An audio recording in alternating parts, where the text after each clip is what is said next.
से भी रिप्रेजेंट कर सकता है सेकंड ऑर्बिट आज सेकंड बोर्स ऑर्बिट, ठीक है, क्योंकि आज ये सब के बारे में बोर नहीं बताया था, ठीक है, बोर्ड के बारे में मतलब कोई भी ऑर्बिट के बारे में एक्चुअली जैसे पहले किसने बताया था, पहले बोर ने ही बताया था, तो इसीलिए generally we name it as Bohr's orbit, ठीक है। अच्छा, तो find out the energy of an electron revolving in second orbit of lithium +2 ion, lithium +2 ion का जो सेकेंड ऑर्बिट में, ठीक है, लिथियम +2 आयन का सेकेंड ऑर्बिट में जो भी इलेक्ट्रॉन घूम रहा है उसका एनर्जी कितना है निकालो, दैट इज डायरेक्टली फॉर्मूला डाल दो, E = -13.6 into Z²/n² electron volt. मैंने आपको बताया भी था कि ये फॉर्मूला का डिराइवेशन भी मैं आपको बताऊँ, ठीक है, ये फॉर्मूला का डिराइवेशन भी आपको भी बता दूंगा, ठीक है। तो ये क्या होगा, सिंपल, E = -13.6 लिथियम का जेड मैंने बताया था क्या होता है, एटॉमिक नंबर, लिथियम का एटॉमिक नंबर होता है 3, n होता है जो भी ऑर्बिट का पूछा गया होगा 2² that is -13.6 9/4 means that amount of electron को आप ये कैलकुलेशन कर सकते हो, ठीक है। I am quite weak in calculation, mathematical calculation, तो आप इसको कैलकुलेट कर सकते हो। बाकी मैंने वहां पर एक चीज बताया भी था कि इलेक्ट्रॉन वोल्ट को तो मैंने बोल दिया था कि how we can consider the electron volt as a new unit of energy, या फिर एक इलेक्ट्रॉन वोल्ट कितना जूल होता है उसके बारे में हमने पढ़ लिया। लेकिन और एक चीज के बारे में मैंने आपको बताया था कि आपके माइंड में ये क्वेश्चन आ सकता है कि सर एक्चुअली एनर्जी नेगेटिव कैसे हो, एक टर्म, एक जो फिजिकल टर्म हमारे सराउंडिंग में एग्जिस्ट कर रहा है वो नेगेटिव क्यों होगा। ओके प्रियांशु, अच्छा Upasana, the answer is -30.6 electron volt, okay, -30.6 3.2, हाँ that will be near to the -30.6, okay. क्या बोल रहा था, भूल गया। हाँ, the how the energy is going to be negative in the form, आपके माइंड में ये क्वेश्चन डेफिनेटली आ सकता है कि सर एनर्जी या फिर वागडन वो कैसे नेगेटिव होगा। उसको एक्सप्लेन करने के लिए वो आप थोड़ा सा फिजिक्स में जाओगे तो बेटर रहेगा कि वागडन जो होता है it is actually the work done by a particular force हम पढ़ते हैं, ठीक है, work done by a particular force, क्योंकि अगर कोई काम हो रहा है वहां पर मे भी एक्चुअली वो ये वापर एनर्जी में आपको सॉरी वापर एनर्जी में आपको पढ़ाया जाएगा, ठीक है, लेकिन आज आई नो कि आपके स्कूल या फिर फिजिक्स क्लासेस वगैरह में वापर एनर्जी अभी तक शुरू नहीं हुआ होगा, या फिर फ्रिक्शनल फोर्स जो है वो आपका शुरू नहीं हुआ होगा, तो इसीलिए मैं थोड़ा सा फ्रिक्शनल फोर्स और वापर एनर्जी के बारे में बोल देता हूँ, then we will go for our energy क्यों नेगेटिव। तो एक चीज देखो कि फ्रिक्शनल फोर्स के बारे में आप सबको थोड़ा बहुत तो पता होगा कि कहीं पर भी अगर कुछ चीज ऐसे है, मैंने इसको यहाँ से वो ऑब्जेक्ट को सर हाँ सर -13.6 କାଇଁ ନିଆ ହଉଛି ଭାଇପା ସେଟା एक्चुअली ମୁଁ ତାର ଡିରାଇଭେସନ ଟା କରିବି ହେଲା, ତାକୁ ଡିରାଇଭେସନ କଲେ ତମେ ଜାଣିଯିବ ହେଲା, बस ଡିରାଇଭେସନ ଟା तमे फॉर द टाइमिंग तमे डीराइवेशन टा जानि परियोनी बिकॉज़ तम जो मोमेंटम केस टा तम भितर बस केते जण पढिछ, माने जो मु मोमेंटम कथा कहि नथिली एंगुलर मोमेंटम कथा mvr = nh/2π, angular momentum is माने mvr = nh/2π जोटा कहिथिली, तो ता विषय रे तमे अल्प केते जण पढिछ एंड कहार भी मन जदी भी तमे समस्त पढिछ तमे अल्प केते जना पढिच and rest of the students have not attended that class, but सेटा तो गोटे पॉइंट गला एंड सेकंड पॉइंट इज कहा को भी मन नाही, कहार भी मन नाही व्हाट इज एंगुलर मोमेंटम, एटा तो मु कंफर्म हला। तो मु एंगुलर मोमेंटम ता आउथरे कहिला परे जेटा कि बोर्स फास्ट पोस्टुलेट जेतबेले पढैथि हला, जेतबेले बोर्स फास्ट पोस्टुलेट सेटा पढैथिली सेते बेले ही सेटा कहिथिली। तो ता भितर ही डिराइवेशन हबो एंड ता सहित सेठी हमकु इलेक्ट्रॉन गोटे वेव टर्म को नबाकू पड़ियो, गोटे वेव वेलोसिटी फॉर्म को नबाकू पड़ियो हैला।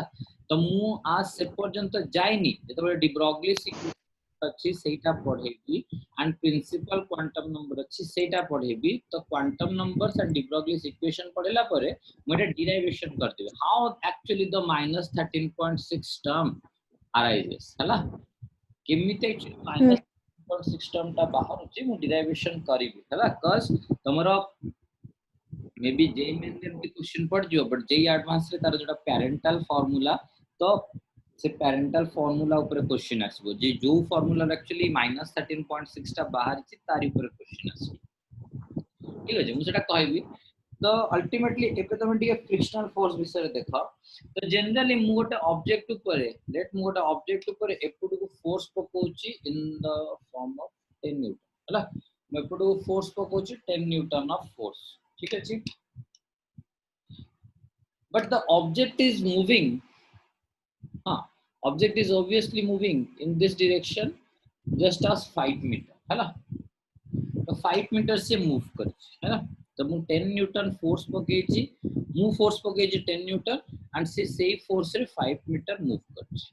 अच्छा ऑब्वियसली यदि ऑब्जेक्ट एठू मूव करिचे एमती, हाँ अगर ऑब्जेक्ट ने यहाँ पर ऐसे रेंगते रेंगते हुआ गया हुआ है तो डेफिनेटली अगर ऑब्जेक्ट यहाँ पर रेंगते रेंगते मोशन किया हुआ है, रेंगते रेंगते अगर वो आगे गया है तो डेफिनेटली यहाँ से डेफिनेटली देखो उसके ऊपर जो फ्रिक्शन पड़ा होगा, फ्रिक्शन मतलब आपको पता होगा दैट इज द जो भी क्या होता है रेजिस्टिव फोर्स, रेजिस्टिव फोर्स जो होता है by provided by the rough surface. ठीक है, कोई भी रॉफ सरफेस जितना भी रेजिस्टिव फोर्स प्रोवाइड करता है, ठीक है, कोई भी रॉफ सरफेस जितना भी रेजिस्टिव फोर्स प्रोवाइड करता है तो definitely that will be in the opposite direction. वो किस डायरेक्शन में होगा, जिस डायरेक्शन में ऑब्जेक्ट मूव कर रहा है उसके ऑपोजिट डायरेक्शन में होगा। ठीक है, ये मैंने आपको बता दिया। तो जिस डायरेक्शन में ऑब्जेक्ट मूव कर रहा है तो डेफिनेटली उसके ऑपोजिट डायरेक्शन में होगा। ठीक है, तो अल्टीमेटली आज ऑब्जेक्ट इस डायरेक्शन में जा रहा है तो फ्रिक्शनल फोर्स डेफिनेटली किस डायरेक्शन में होगा, इस तरफ होगा। Frictional force definitely let us I am providing it at FS, तो फ्रिक्शनल फोर्स इस डायरेक्शन में होगा। मैंने अप्लाई किया इस तरफ force, that is work done by me, sorry that is force given by me, उसको क्या बोले, let it be capital FM, that is force given by the man, and ये है FE ले जाता हूँ। ठीक है, that is the force given by the earth। ठीक है, अर्थ ने क्या किया, फ्रिक्शनल फोर्स या फिर रेजिस्टिव फोर्स दिया इन दिस डायरेक्शन। तो सोचो यहाँ पर जो फोर्स, दो तरह का फोर्स अप्लाई हुआ, वो दो तरह का फोर्स का डेफिनेटली दो अलग अलग डायरेक्शन में, ये दो तरह का फोर्स का दो अलग अलग डायरेक्शन में क्या हुआ होगा, वर्क डन हुआ होगा। जो मैंने फोर्स अप्लाई किया उस फोर्स का वर्क डन कितना होगा, that is you can see force into displacement, that is 50 joule. जो फोर्स इधर पड़ा है, late it B frictional force is given by the earth is 2 Newton.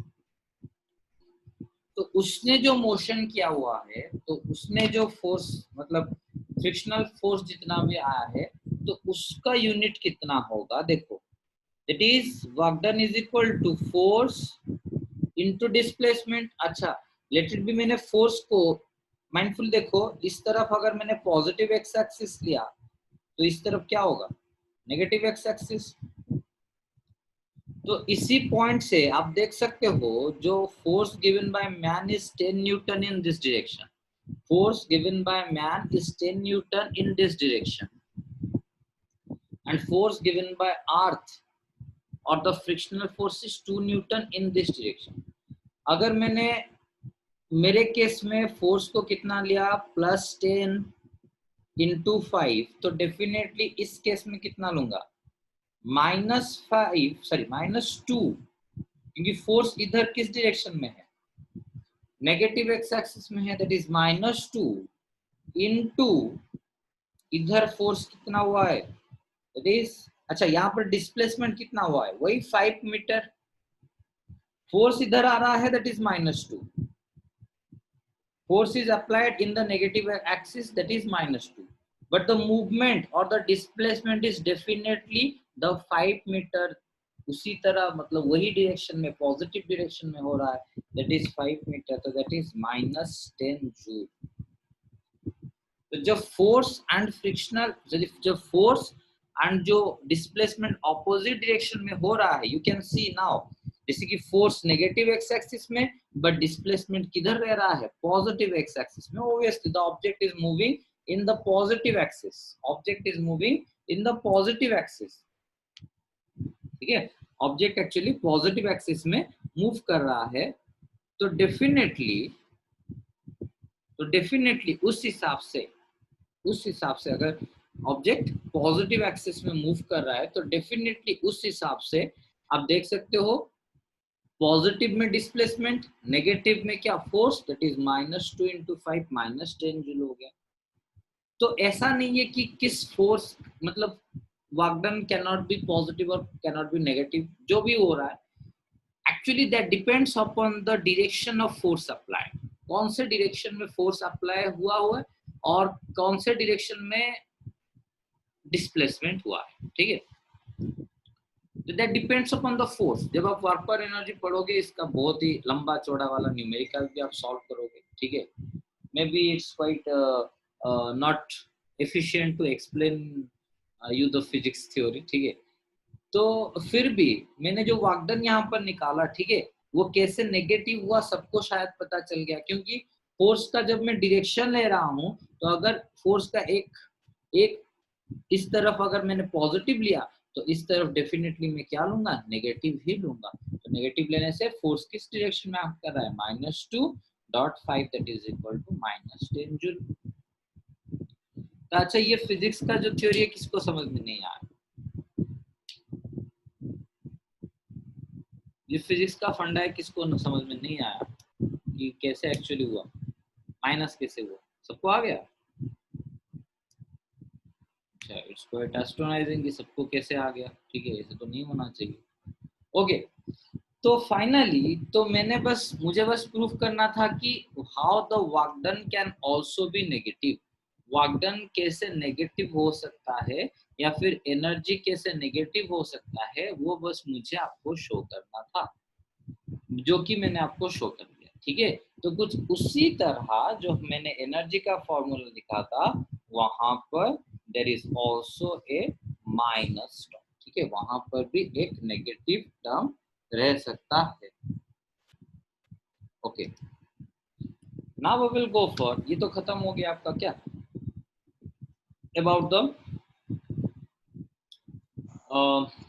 Energy of the electron. तो next we will go for our next postulate, ठीक है, उन्होंने जो भी पोस्टुलेट दिया था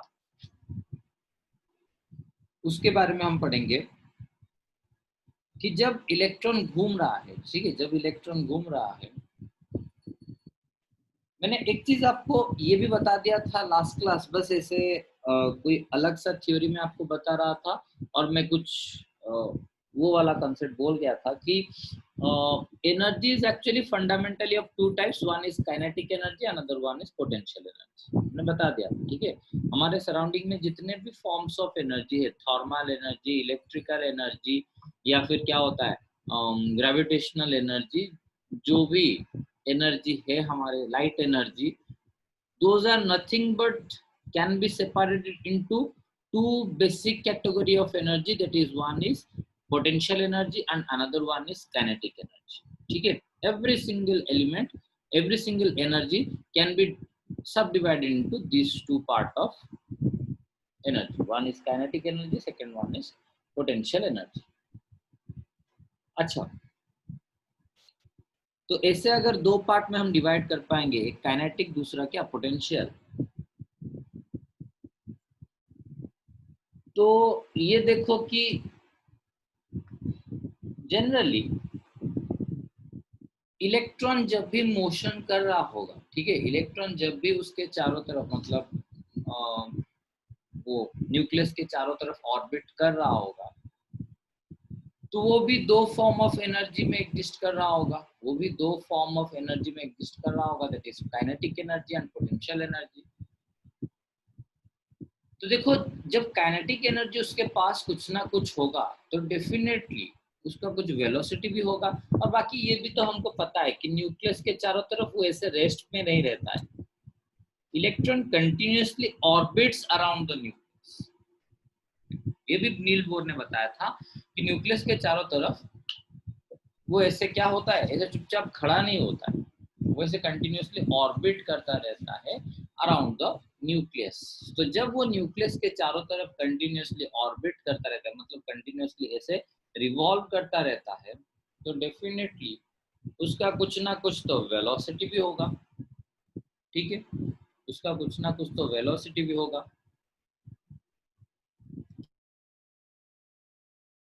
तो अब सोचो कि इलेक्ट्रॉन वहां पर कितना जल्दी जल्दी मोशन करा होगा, 10⁶ मीटर पर सेकेंड, मतलब उसके साथ मतलब nearly equal to the light. Light का 10⁸ मीटर पर सेकेंड होता है। लाइट में वेलोसिटी, लाइट का वेलोसिटी या फिर फोटॉन्स जो होते हैं लाइट के अंदर, उनका वेलोसिटी होता है 10⁸ metre per second. Now the electron revolves in 10⁶ metre per second, ठीक है। तो कभी भी अगर आपको चांस मिले, ठीक है, तो इलेक्ट्रॉन माइक्रोस्कोप से आप इलेक्ट्रॉन को देखने की कोशिश नहीं करना, ठीक है। तो जब भी इलेक्ट्रॉन माइक्रोस्कोप मिलता है तो सबका ये इच्छा होता है कि हम जनरली तीन चीज को देखेंगे, ठीक है, एक न्यूक्लियस का, एक इलेक्ट्रॉन का, दूसरा the movement of the cell organelles inside the cell, ठीक है। ये तीन चीज देखने का सबको इच्छा होता है कि सेल ऑर्गेनेल्स कैसे एक्चुअली सेल के अंदर मूव करते हैं, दूसरा चीज इलेक्ट्रॉन कैसे न्यूक्लियस के चारों तरफ मूव करता है, और तीसरा चीज न्यूक्लियस कैसे होता है, ठीक है। ऐसा एक्चुअली देखने की सब कोशिश करते हैं, लेकिन वो दिखता किसी को नहीं। इन तीनों में से कोई भी एक चीज आपको वैसे दिखेगा नहीं, ठीक है। बस वो जो मैंने बताया था कि जो सेल ऑर्गेनेल होते हैं, बाय अप्लाइंग सम इंडिकेटर आप देख पाओगे, ठीक है। कुछ इंडिकेटर्स होते हैं, तो उसको आप अप्लाई करके आप देख पाओगे, ठीक है। इंडिकेटर के बारे में तो आप लोग अभी जाने भी नहीं, ठीक है, वो बाद में हम डिस्कस करेंगे, ठीक है। तो जो भी है, तो इलेक्ट्रॉन जब भी रिवॉल्व कर रहा है ना, it revolving in that high velocity, वो इतना ज्यादा अमाउंट ऑफ वेलोसिटी से रिवॉल्व कर रहा है, तो इट्स डेफिनेट थिंग कि वो बहुत ही रैपिडली क्या कर रहा होगा, जो न्यूक्लियस के चारों तरफ रिवॉल्व कर रहा होगा। तो डेफिनेटली हम ऐसे नॉर्मल इलेक्ट्रॉन माइक्रोस्कोप भी यूज करके उसको नहीं देख पाएंगे, ठीक है। तो उसको देखने का एक टर्म है, वो एक्चुअली इलेक्ट्रॉन माइक्रोस्कोप से कुछ इमेजेस निकाल के फिर उसको एक्सरे डाटा से उसको फिर और भी स्लोअर किया जाता है, तो हम थोड़ा बहुत इलेक्ट्रॉन को देख पाते हैं, ठीक है। वो बाद में, ठीक है, वो मैं इतना ज्यादा अंदर नहीं जाने वाला। तो इलेक्ट्रॉन कुछ इतना ज्यादा अमाउंट ऑफ वेलोसिटी से उसके चारों तरफ रिवॉल्व करता रहता है, ठीक है। इलेक्ट्रॉन इतना ज्यादा अमाउंट ऑफ वेलोसिटी से उसके चारों तरफ रिवॉल्व करता रहता है। अच्छा, अभी मैं और दो पोस्टुलेट्स, ठीक है, अभी मैं और दो लास्ट पोस्टुलेट्स बताऊंगा बोर के थ्योरी के बारे में। अभी मैं बस दो लास्ट पोस्टुलेट्स बताऊंगा, उसके बाद Bohr's postulates will be over, then we will start the quantum theory, ठीक है। अच्छा छोड़ो, तो डेफिनेटली जब इलेक्ट्रॉन ऐसे चारों तरफ रिवॉल्व कर रहा है, ठीक है, उसको कुछ ना कुछ टाइम तो लग रहा होगा। मे बी वो बहुत ही रैपिडली मूव कर रहा है, लेकिन कुछ ना कुछ तो टाइम तो लग रहा होगा ना, ऐसे मोशन करने के लिए, उसके चारों तरफ ऐसे रिवॉल्व करने के लिए डेफिनेटली उसको कुछ ना कुछ टाइम तो लगेगा।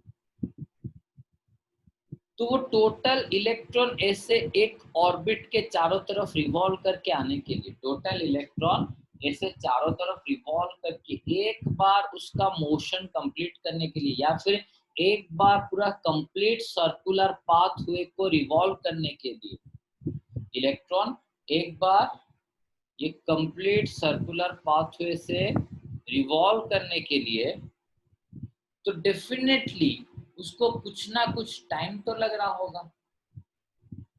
अच्छा, आप लोगों को पता है, अच्छा let us consider the time to be t. It is the time required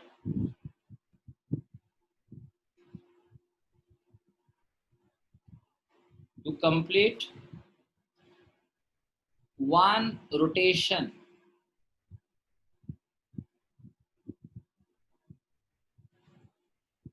around the nucleus. ठीक है, न्यूक्लियस के चारों तरफ एक कंप्लीट रोटेशन करने के लिए उसको जितना टाइम लग रहा है उसको मैं बोल रहा हूं t, which is also known as time period, which is also known as time period of the electron. तो अच्छा, जो अभी अभी मैंने वेलोसिटी टर्म निकाला, तो वेलोसिटी विल बी, आपको पता है velocity is equal to displacement by time. यहाँ पर हम जनरली स्पीड ले जाते हैं, क्यों मतलब यहाँ पर मैं स्पीड कंसीडर कर लेता हूँ, क्योंकि यहाँ पर अगर हम डिस्प्लेसमेंट कंसीडर करेंगे तो वो कंटिन्यूसली जीरो हो जाएगा। तो वेलोसिटी अगर, या फिर मतलब जनरली मैं ले रहा हूँ स्पीड, ठीक है, या फिर वेलोसिटी का मैग्नीट्यूड जो होता है, that will be equal to total distance covered divided by the time. यहाँ पर टोटल डिस्टेंस कितना है, 2 पाई आर। अरे सर्कमफरेंस का फॉर्मूला यही होता है ना, 2 पाई आर, या फिर पाई आर स्क्वायर होता है। 2 pi are, pi are square होता है, मुझे तो नहीं पता सर था। 2 पाई आर, 2 पाई आर अरे अच्छा ठीक है 2 पाई आर होता है, ठीक है। तो वो जो टर्म होता है that is 2 pi r divided by the total time taken, that is capital T, ठीक है। तो इस तरह कुछ, तो finally time period is equal to 2 pi r by speed, ठीक है। तो इस तरह कुछ ले जाने से क्या होगा, तो r की जगह पर उसका वैल्यू पुट करेंगे, जब हम, मेरे पास वो एक्चुअल वैल्यू होगा, ठीक है, जब वो डिराइव टर्म होगा जो मैंने आपको बताया, जब वो डिराइव टर्म होगा, अगर अभी मैं वो टर्म जैसे डिराइव करना है अगर मैं वो बोल दूंगा ना, तो डेफिनेटली आप लोग मतलब साइंस ही छोड़ दोगे, ठीक है, कि नहीं साइंस इतना डिफिकल्ट है तो हम देंगे नहीं, ठीक है। तो let me explain the de Broglie's equation and बाकी द प्रिंसिपल क्वांटम नंबर, तो फिर हम आ जाएंगे what is time period actually, ठीक है। तो पहले क्लास से अगर मैं बता दूंगा तो आप जाओगे, ठीक है। तो इस फॉर्मूला के अकॉर्डिंग हम टाइम पीरियड निकालेंगे, ठीक है। जस्ट होल्ड ए सेकंड,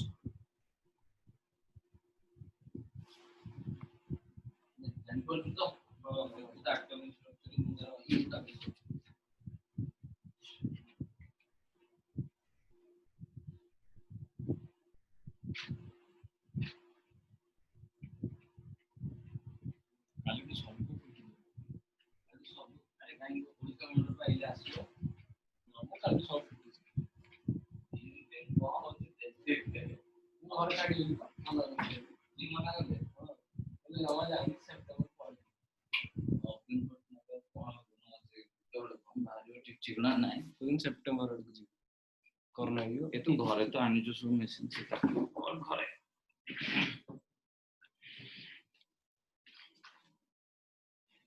भूल पता नहीं।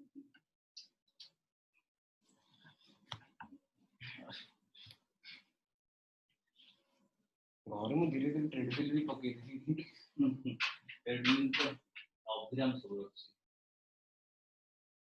से रखी है मतलब दुकान ट्रेडमिल ना नहीं घरे रखी थी। अच्छा, ट्रेडमिल साइकिल जो खाली जो चले अपन तो मैं थोड़ा पास में जो रखी ना लेकिन बेंच प्रेस ये सब सेत में लंबा लंबा बेंच दरकार। हां बेंच प्रेस सेरा को माने सोई की लंबा रोड रे दी साइड रे प्लेट थियो वेट आपको छात्र भी चौड़ा हो जल्दी मैं खाइला କିଛି जल्दी थकी जाऊँ बस। अच्छा हाँ, तो देखो, तो टाइम पीरियड कितना होगा, ठीक है। तो 2πr/v सिंपल, r के जगह पर वो फॉर्मूला हम पुट करेंगे, v के जगह उसका फॉर्मूला पुट करेंगे। तो मैं बस वो फॉर्मूला का डिराइवेशन एक चीज जो होता है रेडियस का मैं बता देता हूँ। वो कुछ इस तरह होता है, m(e⁴ m²e⁴ z divided by फिर n² divided by 2π² dot v², ठीक है। कुछ इस टर्म का होता है क्या रेडियस, ठीक है। तो इतना लंबा चौड़ा फॉर्मूला अगर मैंने अभी भी बता दिया कि कैसे निकलेगा, ठीक है, तो डेफिनेटली आप लोग साइंस ही छोड़ दोगे, तो इसीलिए मैं ये फॉर्मूला नहीं बता रहा हूँ, ठीक है। ये फॉर्मूला ये कंप्लीट होने के बाद, ये वाला थ्योरी कंप्लीट होने के बाद जब हम डी ब्रोगलीस इक्वेशन या फिर वेवलेंथ के बारे में पढ़ेंगे तब मैं आपको बताऊंगा, ठीक है। अच्छा, तो फाइनली टाइम पीरियड का फॉर्मूला हो गया आपका 1.5 इंटू 10⁻⁻16 इन डिवाइड इनटू n³/z², ठीक है, सेकेंड। तो देखो इतना जोर से वो मोशन करता है कि उसको कितना कम टाइम लगता है, मतलब 10⁻⁻16, ठीक है। मतलब सोचो 1 सेकेंड का 1 सेकेंड डिवाइडेड बाय 10⁻16 सेकेंड, मतलब कितना छोटा सा पोर्शन उसका टाइम लगता है वो न्यूक्लियस के चारों तरफ रिवॉल्व करने के लिए, ठीक है। तो डेफिनेटली इस टर्म के हिसाब से आप टाइम पीरियड निकाल सकते हो। एंड जैसे कि अभी हम पढ़ेंगे उसका last term that is RPS, that is rotation per second. RPS आप लोगों ने पढ़ा होगा, रोटेशन पर सेकेंड। अच्छा, जो आरपीएस होता है वो कितना होता है, देखो कैसे निकालते हैं, ठीक है। तो अभी अभी हमने पढ़ा कि एक रोटेशन करने के लिए, माइंडफुल ये चीज देखो, 1 रोटेशन के लिए उसको टाइम पीरियड लगता है कितना, late it B t second. 1 rotation के लिए उसको टाइम लगेगा कितना, t second.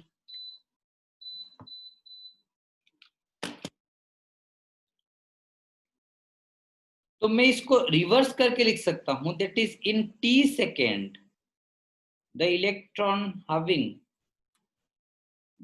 1 rotation, in t second electron will have 1 rotation। तो एक चीज देखो, अगर 5 आदमी खा रहे हैं 20 लड्डू, तो एक आदमी कितना खाएगा, 20/5, यही होता है ना, 20/5। तो कुछ उस तरह अगर t सेकेंड में होता है 1 रोटेशन, तो 1 सेकेंड में कितना होगा, that is 1/t rotation.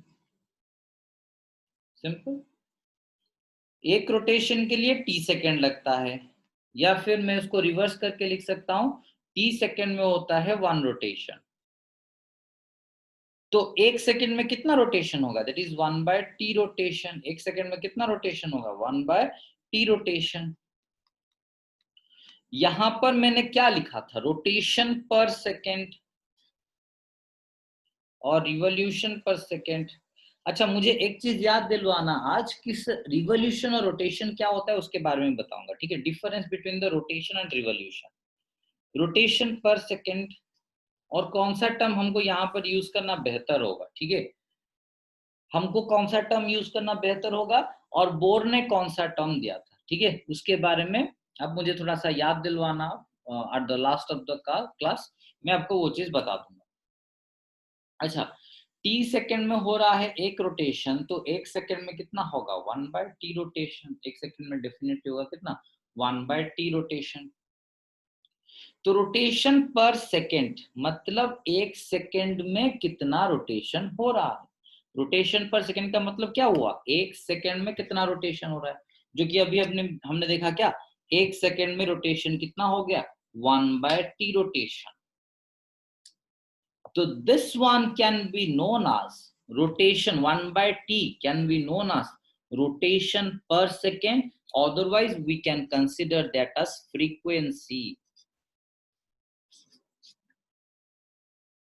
Rotation per second मतलब 1 सेकेंड में जितने बार रोटेशन होगा उसको हम बोलेंगे क्या, rotation per second, otherwise we can name it as frequency, उसको बोल भी सकते हैं हम as frequency. So that is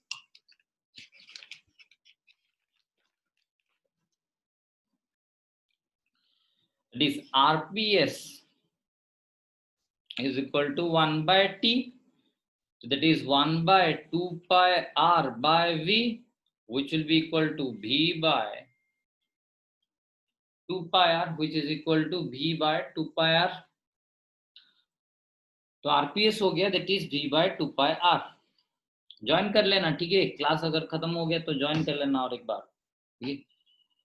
तो RPS जो हो गया v by 2 pi r मतलब 1/1.5 into 10 to the power minus 16 into n cube divided by z square, sorry n cube divided by z square। Simple, time की जगह पर उसका formula मैंने पुट कर दिया। तो hence this one will be equal to 6.66 into, अच्छा ये z स्क्वायर बाय ये n cube by z square नीचे है डिनोमिनेटर में, तो वो टोटल कितना हो जाएगा, z square by n cube, z square जाके ऊपर मल्टीप्लाई हो जाएगा, z square by n cube metre, sorry rotations.